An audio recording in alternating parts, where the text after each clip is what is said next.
శ్రీకృష్ణాయ నమః. చైతన్య మహాభారతము మొదటి పర్వము, ఆది పర్వము. శకుంతల దుష్యంతులు. కళ్యాణి, సౌభాగ్యవతి శకుంతల, నేను ఊహించింది సరైనదేనని తేలింది. నీవు క్షత్రియ కన్యవే, విశ్వామిత్ర మహర్షి చతుడే కదా. క్షత్రియ కన్యవు కనుక నిన్ను వరించిన నన్ను పరిణయమాడు. నా అర్ధాంగివిక, నీ కొరకు ఏమి చెయ్యమన్నా చేస్తాను. నీ కోరికలన్నిటినీ కాదనకుండా తీరుస్తాను. నా రాజ్యాన్ని నీ చేతిలో పెడతాను. శకుంతల, అష్టవిధ వివాహాలలో గాంధర్వ్యమే కదా మహోన్నతము. గాంధర్య విధితో నన్ను వివాహం చేసుకో అన్నాడు దుష్యంతుడు. మహారాజా, ఫలపుష్పాలకై వనాలకెళ్లిన నా పితృపాదులు ఏ క్షణాన్నైనా తిరిగి రావచ్చు. మీ సేవకు ఆయన నన్ను సమర్పించగలడు. అంతవరకు ఓపిక పట్టండి. కన్నుడు నా తండ్రియే కాదు, నాకు దైవము కూడా. ఆయనే నా సర్వస్వము. ఆయన నన్ను ఎవరికి అర్పిస్తే అతడే నా పతిదేవుడు. ఇది ధర్మం. ఈ విషయంలో నాకు స్వేచ్ఛ లేదు. నిర్ణయాలన్నీ మహితాత్ముడైన ఆ మహర్షి తీసుకుంటాడు. పితా రక్షతి కౌమారే, భర్తా రక్షతి యౌవనే, పుత్రస్తు స్థవిరే భావే, న స్త్రీ స్వతంత్ర్యమర్హతి. రాజా, స్త్రీని బాల్యంలో తండ్రి రక్షిస్తాడు, యవ్వనంలో భర్త కాపాడుతాడు, వార్ధక్యంలో బిడ్డలు సంరక్షిస్తారు. కనుక స్త్రీకి ప్రత్యేకంగా స్వేచ్ఛ లేదు, అవసరం కూడా లేదు. మహారాజా, తండ్రి అయిన కన్నుని అంగీకారం లేకుండా మీ మాటను నేను ఎలా మన్నించగలను? మీరు ధర్మం తెలియని వారు కారు అన్నది భాషణశీలి అయిన శకుంతల. శకుంతల, కన్వ మహర్షి కరుణామయుడు, తపోధనుడు. ఆయన విషయంలో నీవు నిర్భయంగా ఉండొచ్చు అంటూ ఆమె నుండి భయాన్ని తొలగించే ప్రయత్నం చేశాడు దుష్యంత మహారాజు. రాజా, క్షత్రులకు శస్త్రాస్త్రాలు ఆయుధాలు అయితే బ్రాహ్మణులకు కోపమే ఆయుధం అనేది మర్చిపోకండి. సూర్యదేవుడు కిరణాలతో, ఇంద్రుడు వజ్రాయుధంతో, ప్రభువు దండంతో శిక్షించినట్లు బ్రాహ్మణుడు క్రోధాగ్నితో దగ్ధం చేస్తాడు అని తన భయోందాలను శకుంతల వ్యక్తం చేసింది. శకుంతల, నా మనసు నిన్నే వాచిస్తోంది. నీ అందే నా చిత్తము లగ్నమై ఉంది. అంతరాత్మ ప్రబోధానికి మించినది ఈ లోకంలో మరొకటి లేదు. నిర్మలమైన అంతఃకరణము చెప్పినట్లు విని నన్ను వరించు. ఆత్మనో బంధురాత్మైవ గతిరాత్మైవ చాత్మనః, ఆత్మనో మిత్రమాత్మైవ తదాత్మా చాత్మనః పితా. కళ్యాణి, ఎవరికి వారే బంధువు, ఎవరికి వారే గతి, ఎవరికి వారే మిత్రుడు, ఎవరికి వారే తండ్రి. ఎవరు బాగు వారి కన్నా మరొకరికి అధికంగా తెలిసేదేముంటుంది? శోభనాంగి, నీ క్షేమము నీవే కోరుకొని నన్ను పొందు. శకుంతల, ధర్మయుతమైన అష్టవిధ వివాహాలలో క్షత్రియునకు హితమైన గాంధర్వ విధిని అనుసరించి నాకు నువ్వు అర్ధాంగివి కావచ్చు అన్నాడు దుష్యంతుడు. మహారాజా, మీరు చెప్పిన 2 విషయాలు నాకు అర్థమయ్యాయి. నన్ను నేనే సమర్పించుకునే అధికారం నాకున్నట్లయితే గాంధర్వ వివాహ విధి ధర్మసమ్మతమైతే నన్ను మీరు గ్రహించండి. అయితే నాదొక మనవి. మీ వల్ల నాకు కలిగే కుమారుడు మీ రాజ్యానికి యువరాజు కావాలి. ఇది మీకు అంగీకారం అయితే నన్ను మీ ధర్మపత్నిగా స్వీకరించండి అన్నది శకుంతల.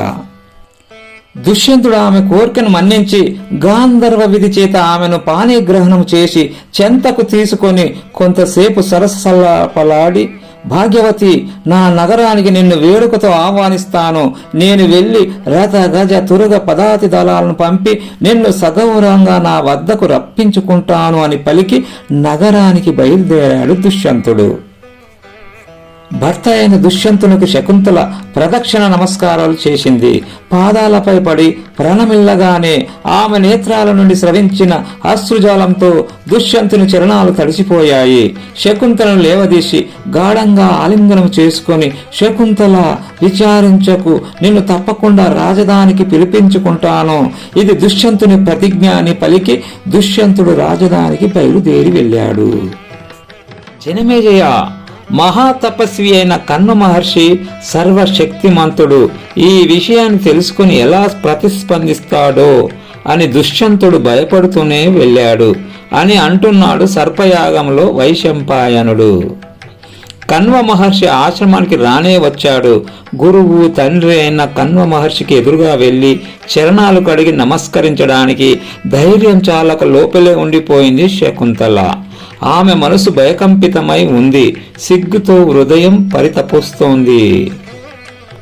బిడ్డ శకుంతల, నువ్వు మామూలుగా లేవు, అదోలా ఉన్నావెందుకని, ఏం జరిగింది, నిర్భయంగా చెప్పు అన్నాడు కణ్వ మహర్షి.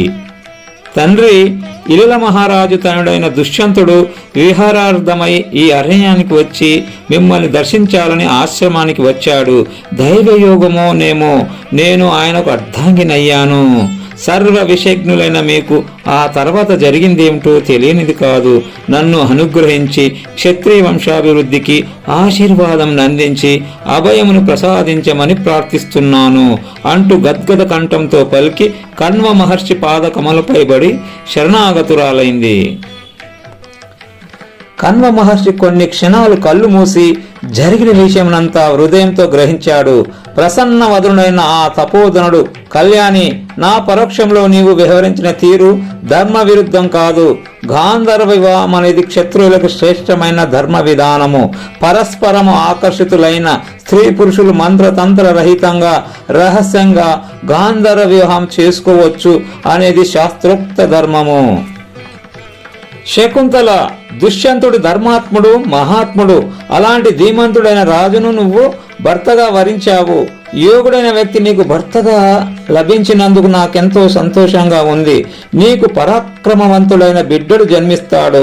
యావత్ భూమండలాన్ని నిష్కంటకంగా పాలించే ప్రభువుకు తల్లిగా నీ కీర్తి ఆచందాకం నిలిచిపోతుంది అన్నాడు కణ్వుడు. శకుంతల భక్తితో కణ్వ మహర్షి పాదాలను కడిగి పూజించింది. ఆయన విశ్రమించిన వేళ సమీపంగా వెళ్లి ప్రార్థించింది. పితృపూజ్య, నేను భర్తగా పొందిన దుష్యంతుని, అతని సహచర పరిచర అనుచరగణాన్ని అనుగ్రహించి ఆశీర్వదించండి అని పలికి సిగ్గుతో తలదించుకుంది శకుంతల. శుభప్రద శకుంతల, నీ శ్రేయస్సునే నేను సదా కోరుకుంటాను. నీవు ఆనందంగా జీవించాలి. నీ కొరకు వారినందరినీ నేను అనుగ్రహిస్తాను. కృపాదృష్టితో చూస్తాను తల్లి. నువ్వు అకల్మషవు, ఏ పాపము ఎరగని దానివి. నీకు ఏ వరం కావాలో కోరుకో అన్నాడు కణ్వ మహర్షి. పూజ్యపాద, పురువంశీయులు ధర్మబద్ధులై రాజ్యపాలన చేసేటట్లు అనుగ్రహించండి అని భర్త శ్రేయస్సును దృష్టిలో పెట్టుకుని ప్రార్థించింది శకుంతల. అలాగే అని వరప్రదానం చేశాడు వరిష్ఠుడైన కణ్వ భగవానుడు. అద్య ప్రభృతి దేవి త్వం దుష్యంతస్య మహాత్మనః ప్రతిర్వతానాం యా వృత్తిస్తాం వృత్తిమనుపాలయ.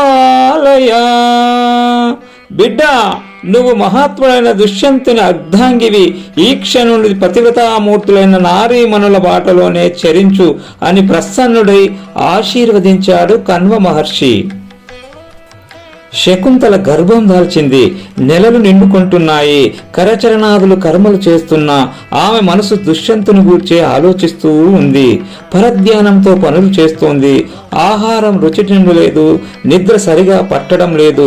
ఏ క్షణాన చతురంగ బలాలు వస్తాయో అనే ఆశతో మార్గం వైపే చూస్తూ ఉంటుంది. ఏ రోజుకు ఆ రోజే ఆశా నిరాశలను నెట్టుకొస్తూ రోజులు, వారాలు, పక్షాలు, మాసాలు, ఋతువులు, అయనాలు లెక్కించుకుంటూ 3 సంవత్సరాలు బరువుగా గడిపింది శకుంతల. 3 సంవత్సరాలు గర్భం ధరించి ఒక శుభముహూర్తములో అగ్ని సమతేజుడైన పుత్రుణ్ణి ప్రసవించింది శకుంతల. రూప సౌందర్యాలతో అలరారుతున్న ఆ బాలునిపై దివి నుండి పూలవాన కురిసింది. దేవదుందుబులు మంగళకరంగా మ్రోగాయి. గంధర్వులు గానము చేశారు. అప్సరసలు పరవశించి నర్తించారు.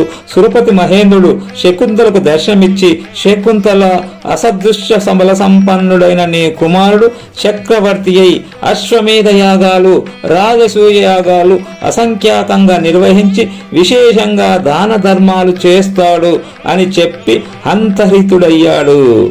పురంధరుని పలుకులను ఆలకించిన ఆశ్రమవాసులు సంతోషంతో పొంగిపోయారు. శకుంతల సంతుష్ట చిత్తంతో మహర్షులను, మునీశ్వరులను భక్తితో పూజించింది. బాలుడు ప్రవర్ధమానమగుచున్నాడు. కణ్వ మహర్షి శాస్త్రోక్తంగా జాత కర్మాది సంస్కారాలు చేయించాడు. శుభ లక్ష్మణ లక్షితుడైన ఆ బాలుని హస్తంలో శంఖ చక్రాది చిహ్నాలు గోచరిస్తున్నాయి. మల్లెపూ వంటి దంత సౌందర్యంతో సింహబలదేవుడై 6 సంవత్సరాల వయసులోనే అవక్ర పరక్రమాలు ప్రదర్శించసాగాడు. సింహాలను, పులులను, వరాలను, గజేంద్రాలను పట్టి తీసుకుని వచ్చి చెట్లకు కట్టేసేవాడు. రాక్షస పిశాచ గణాలను మర్దిస్తూ వధిస్తూ మహర్షులను సేవిస్తూ ఉండేవాడు. సర్వ దుష్ట శక్తులను పీడిస్తూ ఉన్నందున ఆ బాలుని ఆశ్రమవాసులు సర్వదముడు అని పిలిచేవారు. కాలం గడుస్తోంది. శకుంతలకు చాలా భారంగా నడుస్తోంది. శరీరం శుష్కిస్తోంది. దీనవదన అయి దుఃఖ హృదయంతో జీవిస్తున్న శకుంతలను చూసి కణ్వుడు లోలోన ఎంతగానో పరితపించాడు. కణ్వ మహర్షి తన అద్భుత తపశ్శక్తితో అపార కృపతో సర్వదమనునికి సర్వ విద్యలు నేర్పించాడు. 12 సంవత్సరాల వయసు వచ్చేసరికి సర్వ వేదాలు, సమస్త శాస్త్రాలు, శస్త్రాస్త్ర విద్యలు సర్వదమనుని హృదయములో నిక్షిప్తమయ్యాయి. శాస్త్రాని సర్వవేదాచ్య ద్వాదశాదస్య చాభవన్. కణ్వ మహర్షి ఒకనాడు శకుంతలను పిలిచి, కళ్యాణి, నీ భర్త నుండి పిలుపు వస్తుందని ఇంతవరకు ఆశతో నిరీక్షించావు. దుష్యంతుడు ఎందుకు ఆలస్యం చేస్తున్నాడో అర్థం కాలేదు. పతివ్రత ధర్మంతో చరిస్తున్న నువ్వు ఇక పతి సేవలో నీ జీవితాన్ని చరితార్థం చేసుకోవాలి.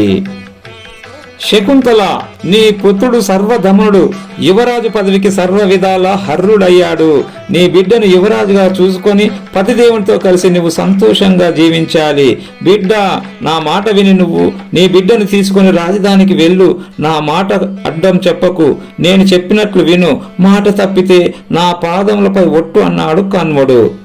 ప్రతివాక్యం న దద్యాస్త్వం శాపితా మమ పాదయోః. ఇక ఏమి మాట్లాడాలో తెలియక శకుంతల మౌనం దాల్చింది. జనమేజయ, శకుంతలను ఆదేశించిన కణ్వ మహర్షి మనముడు అయిన సర్వదమనుని ఆలింగనం చేసుకొని తలను మూర్కొని పరవశించాడు. నాయన సర్వదమన, చంద్రవంశంలో ప్రసిద్ధులైన దుష్యంత మహారాజు నీ తండ్రి. నీ తల్లి ఆ ధర్మాత్మని పట్టపురాణి. మీ తండ్రిని సమీపించాలని మీ తల్లి బయలుదేరుతోంది. ఆమె వెంట నువ్వు కూడా వెళ్ళు. తండ్రిని దర్శించి ప్రదర్శన నమస్కారాలు అర్పించి యువరాజువై శోభించు. పితృపై తా మహాప్రాప్తమైన రాజ్యాన్ని ఆదర్శంగా పాలించి వ్యాప్తి నొందించు అని పలికి సర్వదమనుని ఆశీర్వదించాడు కణ్వుడు. బిడ్డ శకుంతల, స్త్రీకి పాతివ్రత్య ధర్మమే పరమోత్కృష్టమైనది. పతివ్రతామూర్తిని దేవతలు సదా అనుగ్రహిస్తూ ఉంటారు. పతిదేవులో స్త్రీకి సర్వ సౌఖ్యాలు, సమస్త పుణ్య ఫలాలు ప్రాప్తిస్తాయి. తల్లి వెళ్ళు, పతిసేవలో నీ జీవితాన్ని ఆదర్శంగా మలుచుకు, చరితార్థం చేసుకో అని పలికి శకుంతలను ఆశీర్వదించి శిష్యులను పిలిచి ఆజ్ఞలిచ్చాడు. మునీశ్వరులారా, యశోవతి కీర్తిమతి అయిన శకుంతల తన జీవితం యావత్తు వనాల్లోనే గడిపింది. నా బిడ్డ అయిన శకుంతలను అల్లారు ముద్దుగా ప్రేమతో పెంచాను. నగర జీవనం ఎలాంటిదో ఆమె ఎరుగదు. నగరాలను చూడను కూడా లేదు. ఆమెను సురక్షితమైన మార్గంలో తీసుకుని వెళ్ళి భర్త వద్ద వదిలి రండి. ఆమెతో పాటు ఆమె పుత్రుడు సర్వదమనుడు కూడా వస్తాడు అని చెప్పి అందరూ వింటూ ఉండగా ఒక అందమైన ఆదర్శమైన వచనాన్ని వినిపించాడు కణ్వ మహర్షి. నారీణాం చిరవాసో హి బాంధవేషు నరోచతే కీర్తి చారిత్ర ధర్మజ్ఞః తస్మాన్నయతమాచిరం. స్త్రీమూర్తులు చిరకాలం బంధువుల సోదరుల గృహాల్లో ఉండకూడదు. అలా ఉండటం వల్ల శీలపాతి వ్రత్యాలు ప్రశ్నార్థకాలై అపకీర్తిని అందిస్తాయి. కణ్వుని హితవచనాలు శకుంతలకు సంతోషాన్ని కలిగించాయి. సర్వదమనుడు కూడా తాతగారైన కణ్వ మహాముని ఆదేశము శిరోధార్యంగా భావించాడు. తల్లి తనయులు మానసికంగా ప్రయాణానికి సిద్ధపడ్డారు. అమ్మా, పదా పోదాం, ఇక ఆలస్యం ఎందుకు? తాతగారి ఆజ్ఞానుసారం వెంటనే రాజధానికి వెళ్దాము, బయలుదేరు అని పలికి కణ్వునికి ప్రణామం ఆచరించి నతమస్తకుడై నిలబడ్డాడు సర్వదమనుడు. శకుంతల మహర్షిని సమీపించింది. బరువెక్కిన గుండెతో పాదాలకు అభివాదం చేసింది. తండ్రి, నా అజ్ఞానం వల్ల గాని, మీరు తండ్రి అనే చనువు వల్ల గాని అసత్యాలు పలికి ఉంటే, అనర్థాలు తెలిపి ఉంటే నన్ను మనస్ఫూర్తిగా మన్నించండి. మీకు ఇష్టం లేని పనులు తెలియక చేసి ఉంటాను, అప్రియ వాక్యాలు వినిపించి ఉంటాను. నన్ను, మీ బిడ్డ శకుంతలను క్షమించి దీవించండి అని పాదాలపై పడింది శకుంతల. అజ్ఞానాన్నే పితా చేతి దురుక్తం వాపి చానృతం అకార్యం వాణ్యనిష్టవాం క్షంతుమర్హతి కాశ్యపా.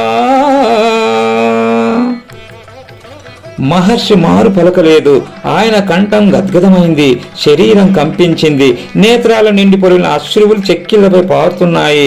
మహాతపస్సంపన్నుడు, ప్రపంచాన్ని తృణప్రాయంగా భావించగలిగే మహిమానితుడైన మహర్షి శకుంతల ఆశ్రమం నుండి అత్తవారింటికి వెళ్తూ ఉంటే సాధారణ తండ్రి వలె భరించలేని శోకంతో, బాధాపూరిత హృదయంతో తల ఎత్తి చూడలేక భూదేవిని దర్శిస్తూ నిశ్చేష్టుడై నిలబడిపోయాడు కన్ముడు.